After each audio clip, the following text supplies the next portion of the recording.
Walk into the lobby of any major bank in America and count the marble columns. There are usually 6, sometimes 8.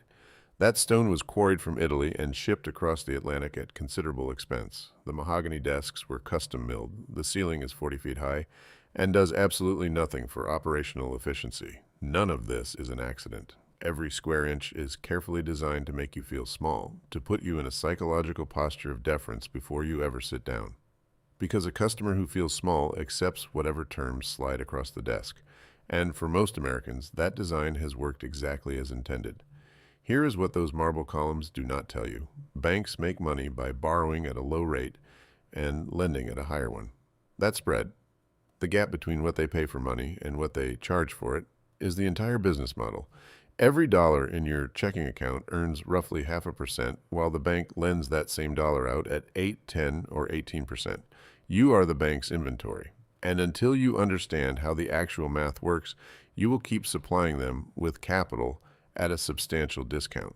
This is not about cutting expenses or automating your savings, though those things matter. This is about something that tends to make polite Americans uncomfortable. It is about debt, specifically the strategic, deliberate, calculated use of other people's money to build wealth. The same mechanism that keeps most households trapped in a cycle of monthly payments is, in the hands of people who actually understand it, a precision wealth-building tool. Problem 1. The debt illiteracy tax. The average American household carries approximately $90,000 in total debt, according to Federal Reserve data. Credit cards alone account for $1.13 trillion in outstanding balances as of 2024, carried at an average interest rate north of 21%. For context, 21% annual interest means a $5,000 credit card balance left untouched for 5 years becomes roughly $13,400. The money you thought you borrowed for a vacation or a furniture purchase has quietly tripled. Now, here's the thing. The personal finance industry rarely stops to explain clearly. The problem is not the debt. The problem is what the debt bought. Every debt instrument carries a cost. Interest. That is the price of renting capital from someone else. But cost is only relevant in relation to return. When you borrow at 21% to buy a depreciating consumer item, a new television, a weekend trip, you have created a guaranteed negative return. You are paying 21 cents of every dollar you owe per year in exchange for something that produces zero income and loses value over time. But when a business owner borrows at 8% to purchase equipment that generates $40,000 per year in revenue, the calculus reverses. The cost of capital is a known, fixed, manageable expense. The return is the spread between what you pay and what the asset earns.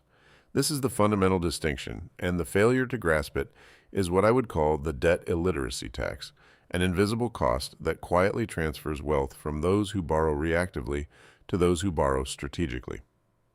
Problem 2, the leverage asymmetry. Here is a precise number worth sitting with. The Federal Reserve's survey of consumer finances found that the median net worth of a homeowner in 2022 was $396,200. The median net worth of a renter, same survey, same year, was $10,400. That is a 38-to-1 gap. Critics point to 100 reasons for this. Income differences, geography, inheritance, all partially true. But the structural driver is this. The homeowner used leverage. When you put 20% down on a $300,000 property, you control a $300,000 asset with $60,000 of your own money. If that property appreciates by 5% over a year, roughly the United States historical average, the asset gains $15,000 in value. On your $60,000 investment, that is a 25% return, not 5%. 25, because leverage amplified a 5% market move into a 25% return on your actual capital deployed. Now add rental income. If that property generates $1,600 per month in rent and your mortgage payment is $1,300, you are clearing $300 per month before maintenance and vacancy costs. The tenant is paying down your mortgage principal. The asset is cash flowing. And you, the owner, are capturing both the income stream and the appreciation on a $300,000 asset while having put in $60,000. This is leverage. The bank extended $240,000 worth of purchasing power to you. You deployed it into a productive asset. You keep the return above the cost of the loan. The risk, of course, is real. If the property sits vacant for 3 months, those carrying costs land on you. If the market drops 20%, your $60,000 equity can evaporate. Leverage amplifies both gains and losses, which is precisely why understanding the math before signing, not after, is the entire point. Problem 3. The credit score is a cost structure. Most people treat their credit score as a report card, a number that grades past behavior. This is the wrong frame. Your credit score is a pricing mechanism. It determines the interest rate at which you access capital, and the difference between a mediocre credit score and an excellent one is not small. In 2024, a borrower with a FICO score of 620 could expect to pay approximately 7.8% on a 30-year mortgage. A borrower with a score of 780 could expect to pay roughly 6.4%.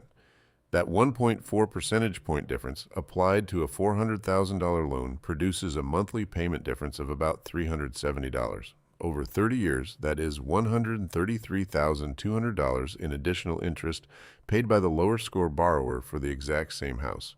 Your credit score is not just a number, it is the price tag on every future dollar you ever borrow. The practical implication is straightforward. Credit utilization below 30%, ideally below 10. Zero missed payments. Errors on your credit report, and they are more common than most people assume, affecting roughly 34% of Americans according to Consumer Reports, must be actively disputed. Your credit profile is a business asset that requires management. Problem 4. The status trap. The average monthly payment on a new vehicle in America reached approximately $735 in the fourth quarter of 2023, according to Edmunds data. The average loan term on that vehicle was about 68 months. At a typical 7% interest rate, the total cost of borrowing on a $40,000 car over those 68 months adds approximately $10,400 in interest charges. You paid over $50,000 for a machine that loses roughly half its value in the first 5 years. Meanwhile, if you took that same $735 per month and invested it in a low-cost index fund for 5 years, you would have accumulated approximately $53,700 at a 10% annual return. The difference between these two decisions, both of which involve a $735 monthly outflow, is stark. One path leaves you with a depreciating asset worth roughly $20,000 after 5 years. The other leaves you with $53,700 in appreciating assets. The gap, approximately $33,700, is the direct cost of borrowing to buy status instead of income. The genuinely wealthy drive reliable vehicles not because they cannot afford new ones. They do it because they understand what the money is actually worth when deployed differently. Problem 5. The interest rate spread. There is a concept used daily by every major financial institution in the world that almost nobody teaches in school. It is called the interest rate spread. If you borrow money at 6% and invest it in an asset generating 12%, you are capturing a 6% annual return on capital that is not yours. On $200,000 of borrowed capital, that is $12,000 per year in income produced entirely by the gap between your cost of funds and your return on assets. This is the mechanism by which wealth compounds without proportionally expanding your own capital base. Identify a productive asset. Borrow at a fixed long-term rate.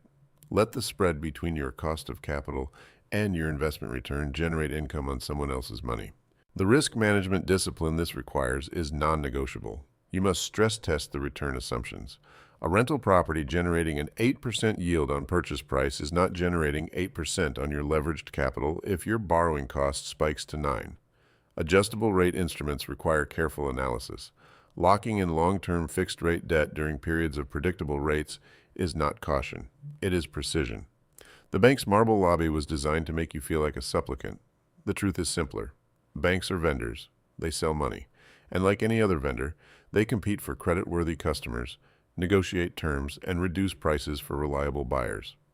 Understanding this, really understanding it down to the arithmetic, is the reorientation that separates passive participants in the financial system from active ones.